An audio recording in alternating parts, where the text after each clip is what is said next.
Բարև ձեզ ընկերներ, այսօր խոսենք ոսկու եւ արծաթի շուկայի տատանումների մասին։ Ես Տրով Գորն եմ, անպայման բաժանորդագրվեք ալիքին, լայքերը դրեք, կոմենտներում գրեք ձեր կարծիքը։ Ինձ դա շատ հետաքրքիր է, ես բոլորը կարդում։ Արծաթի եւ ոսկու գլոբալ շուկան այսօր անցնում է աննախադեպ կառուցվածքային ճգնաժամի միջով։ Հարյուրավոր միլիոն ունցիա ոսկի եւ արծաթ խոստացված է թղթի վրա ֆյուչերսային պայմանագրերի միջոցով, բայց իրական ֆիզիկական մետաղը, որը հնարավոր է մատակարարել, գոյություն ունի միայն շատ փոքր քանակով։ Սա պարզապես գների մասին պատմություն չէ, սա համակարգային փլուզում է, որը սպասում է իր պայթյունին։ Արդյունաբերական պահանջարկը արևային վահանակներից, էլեկտրոնիկայից, էլեկտրական մեքենաներից դատարկում է ֆիզիկական պահուստները։ Մինչդեռ հանքարդյունաբերությունը չի կարող բավարար արագությամբ արձագանքել։ Եթե ոչինչ չփոխվի, մենք կանգնելու ենք մատակարարման ձախողումների, գործարանների կանգի եւ սուր գների անկայունության առաջ։ Այս պահին ոսկու եւ արծաթի գլոբալ շուկան ուղարկում է աղետի ազդանշան, որը շատերը ամբողջությամբ անտեսում են։ Եվ ես չեմ խոսում գների անոմալիայի կամ պահուստների աննշան խնդրի մասին։ Մենք ականատես ենք լինում կառուցվածքային ճեղքման աշխարհի ապրանքային շուկաներից մեկում։ Ճեղքման, որը եթե չշտկվի, կարող է կոտրել մատակարարման շղթաները, սառեցնել արդյունաբերական արտադրությունը եւ կարող է առաջացնել ֆինանսական քաոսի շղթայական ռեակցիա, որի ֆոնին նախկին մետաղական սկվիզները մանկական խաղ կթվան։ Ահա սարսափելի իրականությունը, հարյուրավոր միլիոն ոսկու եւ արծաթի ունցիա խոստացված է թղթային տարբերակով ֆյուչերսների ETF միջնորդ պայմանագրերով։ Երբ մարդիկ փորձում են արտասահմանում իրենց թղթային տարբերակները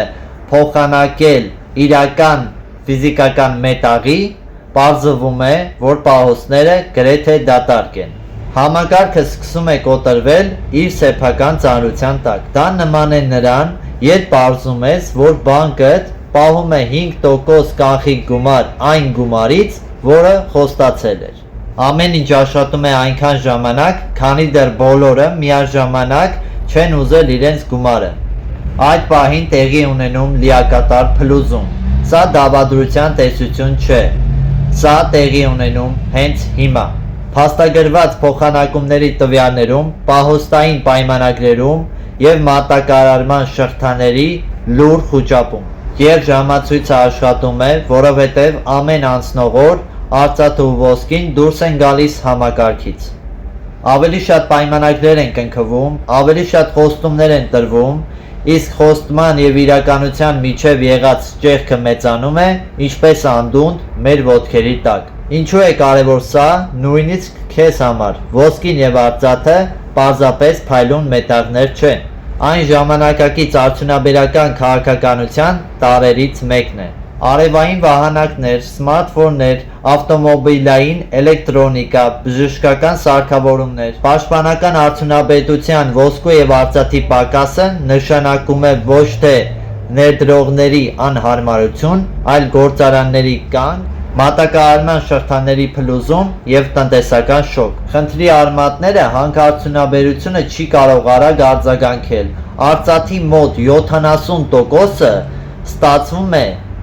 պղնձի, ցինկի եւ կապարի հանքերից։ Արծաթի գինը կարող է աճել, բայց եթե պղնձի գինը ցածր է, արտադրությունը չի կարող մեծանալ։ Արծաթի վերաբաշխումը կենտրոնացած է մի քանի երկրներում։ Այդ շղթայի խափանումը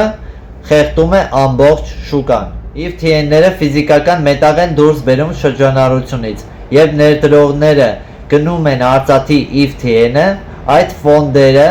գնում են իրական մետաղ եւ պահոստավորում են։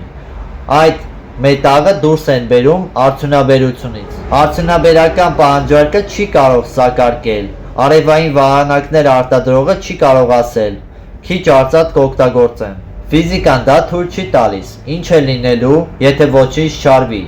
Մատակարարման ձախողումներ, գործարանների կանգ, լինելու են պայթյուններ, շուկաների վստահության կորուստ։ Այս ճգնաժամը անխուսափելի չէ։ Եթե ձեզ համար օգտակար էր այս վիդեոն, անպայման բաժանորդագրվեք ալիքին, լայքերը դրեք, կոմենտներում ակտիվ եղեք, ձեզ հետ է Պրոֆ Գոռը։